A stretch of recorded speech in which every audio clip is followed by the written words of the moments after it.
An abstract answer to an abstract question. We've got 4 members. Was that helpful at all?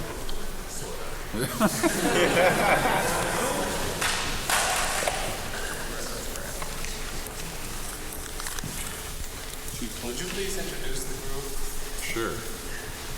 This is Ralph Tanner. I'm Colin Walcott, Paul McCandless, and that's Glenn Moore. Ralph, Colin, Paul, Glenn. Glenn, Paul, Colin, Ralph. In a situation like this where we don't have 5 or 6 weeks to really explore each person's playing and in relationship with each other, what we usually do, and I think what we'll do today, is to present a number of pieces that the 4 of us will play for you in different styles, in the sense of the improvisation being founded on different bases. Sometimes a piece where there's specific chord, specific tonalities which move by and change at a prescribed rate by the composition.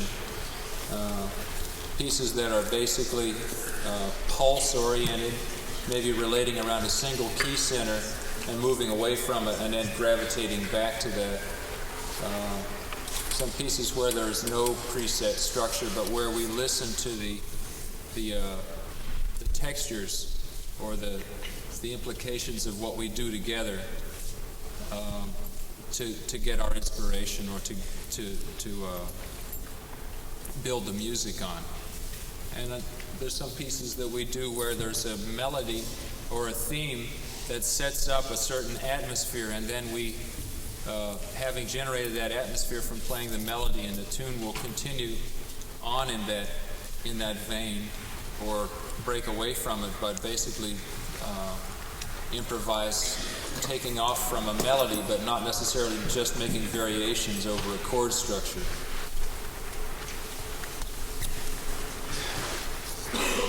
Hence the classic question, what do you want to play?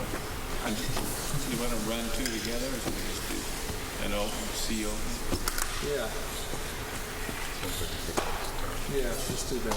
Or just a C open? Yeah.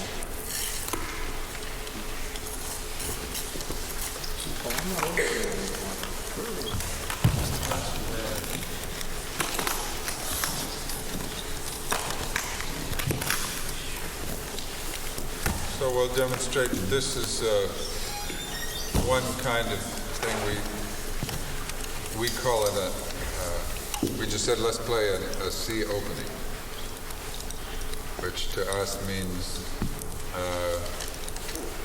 start with some kind of a C tonality. We might say minor or major, and we might not.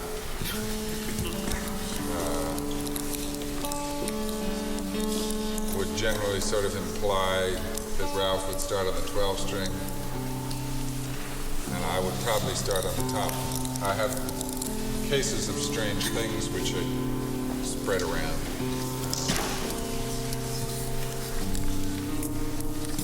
And we just sort of start, see what happens. But it's generally tonal and generally rhythmic is what we usually get into with this particular variety of playing, but sometimes it gets other than that.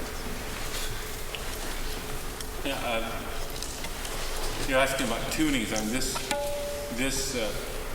I've got this one tuned. The outside ones I have in a unison, but then the insides are all. So it all comes out to a C minor 7. It has every note in the scale, but as I was saying in the class, or my little section there, that it's still a C minor chord, basically. But there are all sorts of other chords on it. It just isn't always open. But this is a nice orchestral sounding instrument with the oboe.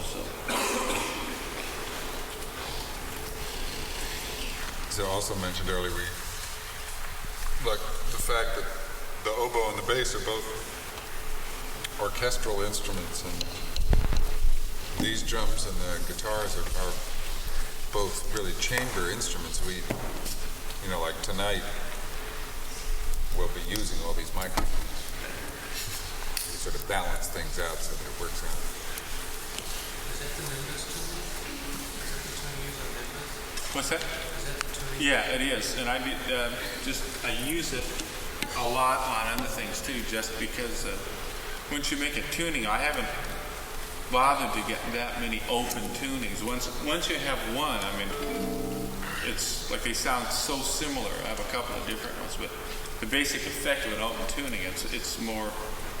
It seems to. I haven't quite exhausted this at all, because it has all sorts of.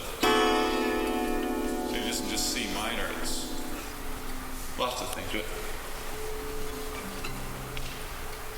anyway, so we'll see what happens. We'll try to play and see how far we get.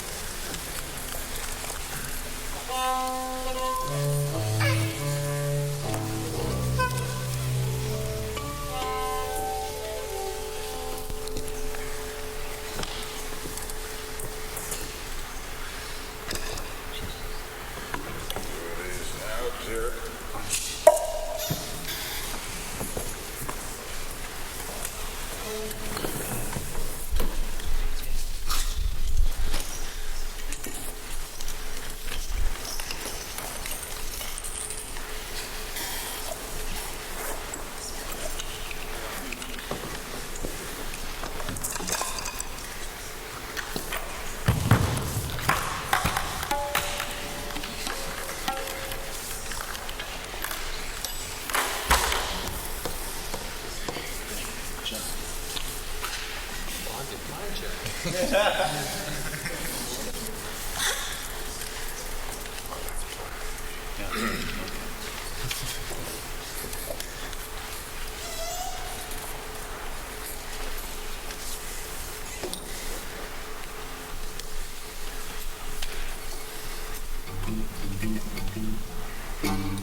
We're suffering from lack of a sound system at this point. The mismatch of the instruments is something that can only really be corrected either in a studio with headphones or fortunately in public with a sound system. So do you have any comments or questions about that piece? Yeah. How would you describe the electronic mode? Well, on a piece like that, I pretty much play by ear. Because there's nothing set, and Ralph and Glenn are free to move around somewhat. It tends to gravitate or cadence in C, because that's what a C opening means to us, is that's kind of home base in that tune, although it can depart from it in different ways. But for my own part, that's how I would describe it harmonically. Well, normally if Glenn would play more out, which he can't because he can't hear, I guess, he can move the root around or change the tonality. And I'll confine myself to these things up here, moving around. But it's all basically trying to hit something that when you want to imply something that's strong, then it'll stay that way, and we'll sort of stay on tonalities that we land on and are very, very obvious. But sometimes we'll move around and try to avoid playing anything we'll say too captive as far as the tonality goes. But that wasn't a very good one. I'd rate that one about a 2 on a scale of 10 there. Or felt like a trio. Which trio? Well, I couldn't tell. I was playing all the time until waiting for Glenn to come in, so I quit finally. He was playing all the time. You have to play and then you have to stop. Otherwise you won't do it. That's what I think. Well, can you hear all the instruments out there? Yeah. Yeah, they're all facing out that way. Yeah. If you played that exact piece again right now, how similar and how different would it be from time to time? It'd be very different. Yeah, the forms of the pieces are vary greatly from time to time. Sometimes the tonality and some of the chords you'll hear or some of the melodic lines that I play would be similar. But in terms of form, like how long a section is or what types of sections crop up, those are very flexible. And that's actually the fun of playing a piece like that, is the different courses and shapes that it takes, time after time. I mean, because we just did that, we probably everybody could remember certain little things that they did in the course of that piece. Ralph had that thing, blah, blah, blah, and Paul had just certain notes, and Glenn had certain textures that we are sort of fresh, so we could sort of imitate it if we wanted to, but we don't want to. I mean, if anything, our premise improvisationally is to not repeat ourselves. We always have a different set every night, play different tunes, try to come up with different structures as often as possible. Yeah. On something like that, do you have any preconceived idea as far as those structures are concerned, what sections it's going to be, or do you just start and say, just take off? Yeah, we pretty much start and take off, although we've played a lot of them, so actually having played all of those is a sense of structure, because we've experienced playing that type of piece a lot.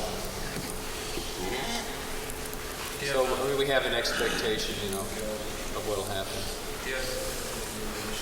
But not the details. None of the details are filled in. We know that we'll start, quietly often, but not always. And often not exactly in rhythm. And then the drums will get started in some kind of a pulse, and we'll play more rhythmically for a while. Do you have conflicts? One person wanting to do one thing? Yeah, all the time. How do you resolve it? Sometimes they never get resolved. They either one person does. I don't know. You have to kind of resist trying to push it where you want it to go. I mean, that's the way things are resolved. It's kind of a lesson in. It'll usually go someplace you like a lot if you don't try to force it there. If one person starts forcing, he'll end up playing by himself quite often and have a whole solo all to himself. And that happens quite often. I mean, which is good too. I mean, that's also music too, and that can be a good change, to have that happen. Like, it's not always supposed to be all even, and it's not like a democracy where everybody's so equal and mediocre that it's. It should be someone, if they want to make a strong statement, can't step out and do it. And sometimes that'll, evolve into something even stronger. I think let me say a little bit more on that subject, which is that part of the process of playing with people over a long period of time is that you start to develop a group aesthetic. That even happens with people on the first meeting. But it's definitely something that seems to develop over time. There's a certain agreement about what's groovy and what's miserable, and you don't always agree, and sometimes you have to take what you get as an improviser. You don't know what you're going to play, and even if you know what you're going to play, you don't know if it's going to sound good or not, because it might not be appropriate to the context.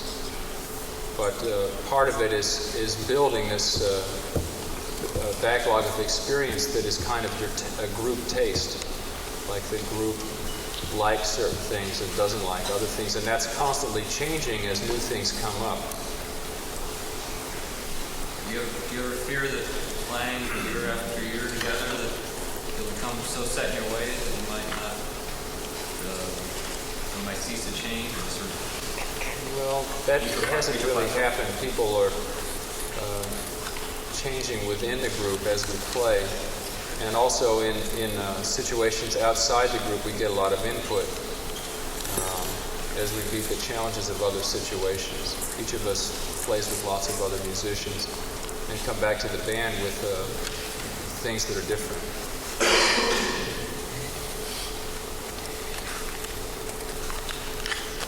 I was going to be the chair. I was just going to ask, this is the wind player. I noticed off in the piece that each how the players change, try to change their tone color somewhat. The guitarist uses his hands as, uses his body of the guitar as a percussion instrument. The bassist plucked it. The percussionist used different parts of his hand. Why didn't you, switch to sax or bass clarinet or something? Start your guitar out. Hey, you want to hear Show them why? why I didn't switch to sax. The oboe is the skinniest of all the instruments that I play in terms of sound. And without a sound system, it's really... I can play the other instruments softly, but I concentrate most of my attention on not wiping anything out, and that's not a very musical point of view. So that's why. That's part of why. Since you were talking before about what the group likes and doesn't like, I've noticed in a lot of the improvs that you do, you tend to stick with what I call a stock rhythm, either 4/4 or 3/4. You don't really step into odd meters at all. Is that something the group doesn't like? Or is it No, that's something that either happens or doesn't happen. There are nights when, in the course of playing along here, maybe the accents will come out. Ralph will discover something, or one of us will lock into some groove that sounds very good to us, and we'll burn in 5/8 for a few minutes. We are improvisers. Actually, what we just played was not 3/4 or 4/4. Yeah, it was just sort of flowing. Right. It was basically metric. It was basically pulse oriented, with a kind of an open. Like a lot of the improvs you do are more in that vein rather than saying, okay, let's play in 7 and see what happens. Yeah, we have a few. Go ahead. Oh, yeah. I was just going to say what you were going to say. We have a few pieces that are based on. They're not based on, but they happen to be phrased in an odd, so-called odd meter. We have half a dozen tunes in 7 and a couple pieces in 5. Right, but as far A few in 11. In terms of like sitting down and saying, okay, let's jam in 11 and 15, that doesn't seem to be anything that really generates music for this particular combination of people. And no, it's not anything to laugh about. There are musicians who, if you get that given, are happy as birds and can really, be very creative in that situation, but just that particular thing doesn't happen to be a real generating thing for us. I mean, to say in front that that's what we're going to do. If it happens, great. But we don't set things up that way. It may happen in the course of something like what we just did, that we may have, it's more likely, I would say, to have some kind of polyrhythmic situation. Yeah. That the rhythm section, the three of us might all be playing phrases, but they're of different lengths. But there might be a phrase in 5 or in 7, but the feeling is more of the pulse kind of, more ones. How was it you came together as a group and established your premise of what you were doing what you did? Well, Ralph and Glenn, the guitar and the bass, were together in the state of Oregon in college. They came to New York City in the late 60s where they met me. And the three of us were all hired by Paul Winter to play in his group called the Winter Consort. And Paul McCandless was part of that group already. So the three of us joined a group and met the fourth, and we all liked each other. Still do. That was 10 years ago. So you all have the same age you do now before you got together? The same what? Or the same way of style of playing and ideas about it? No, not at all. No? I don't even know whether We met on one area of our musical repertoire. It's like 4 big circles, and like one little section of all of us seem to meet in the middle of Oregon. And like Glenn and Ralph were heavily very experienced and creative jazz musicians in the more traditional style of Bill Evans and some of the American jazz that had been going on long before Oregon was founded. Yeah, so I mean, you you certainly weren't the same person 10 years ago. And we've all influenced one another quite thoroughly within the amount of time that each year we've spent, the 4 or 5 months that are spent during the year as Oregon. New instruments have been added and acquired different kinds of instruments. So all those things affect how each one of us and our months spent away from this situation affect each of us. And so every time we get together, there's new instruments, there's new experiences, different experiences, and everyone has a little broader understanding of something else. And so it certainly has evolved over that period of time.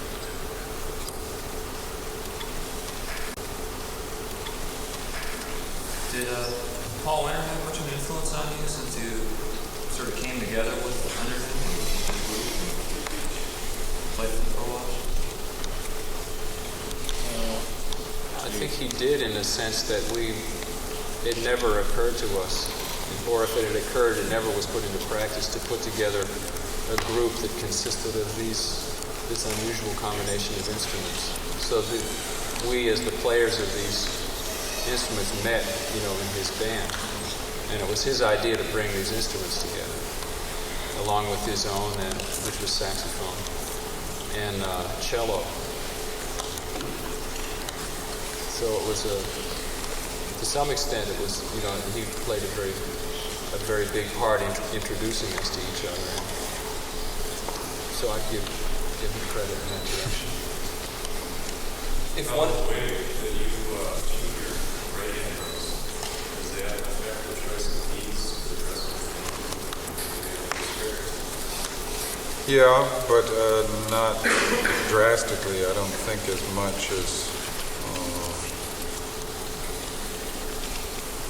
the reality of how the guitar is tuned. Let's say, the open strings and the string of the bass. We do tend to gravitate, I think, more towards sharp keys and white note keys, because this is a G. When we first started playing together, I only had one of these drums. And that's giving out a very specific D. But I also have a C sharp. It's So kind I of can the play reverse, with actually.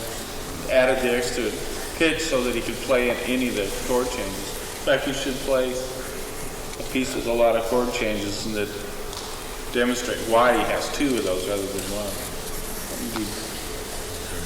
North Star. Can I ask one quick? Just to make sure I get it. When one of you writes a piece, how do you go about showing it to the group and deciding how it goes? Maybe you could explain that. Someone writes, do you give each other charts and just say you play this instrument, you play this one, or do you sort of have a group just discussion? We have charts, and generally, I don't know, generally it works that, we each bring in a chart and generally have an idea of what instrumentation we want. Sometimes the instrumentation changes, but generally it stays what it is. Especially in the case of Ralph's tunes, he has a more specific thing because he's either going to be playing the guitar or the piano on it. He writes on both. In the case of tunes that Paul and I play, Paul writes on the piano, I write on the guitar, but the tunes don't necessarily end up always. Paul's tunes are not all piano tunes, and my tunes are not all guitar tunes. Glenn's tunes, a lot has written both on the bass and some on the piano. Usually he will be playing the piano. But as far as how they end up manifesting as in concert form, the overall structure generally comes about as a result of performing it. We'll learn the melody and the chords if it's that kind of a tune. Like this next thing we'll play is a tune of Ralph's that has a written melody and a written harmonic progression of what? 30 bars or More than that. 40? Almost in the 60s. And then we improvise on that same harmonic structure that the written melody is. You know, the written melody is that long, and then we improvise over those chords. We generally play it when he's playing 12-string oboe, and I start on the top, and Glenn is playing bass. Not 12-string. I never played it. Well, I did. You could. This piece is pretty much structured around what we do with the pieces. Is structured around chords, and for every chord there is at least one scale and often more. And there are about 17 or 18 chords in this song, and each one has a tonality of its own, and certain notes within a particular tonality carry over into the next tonality. Although it has each 17 or 18 of these different chords, and part of what we do is to make new melodies and new variations on the cycle of this song.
Now we have to do our sound check. Get all our microphones. Thanks very much.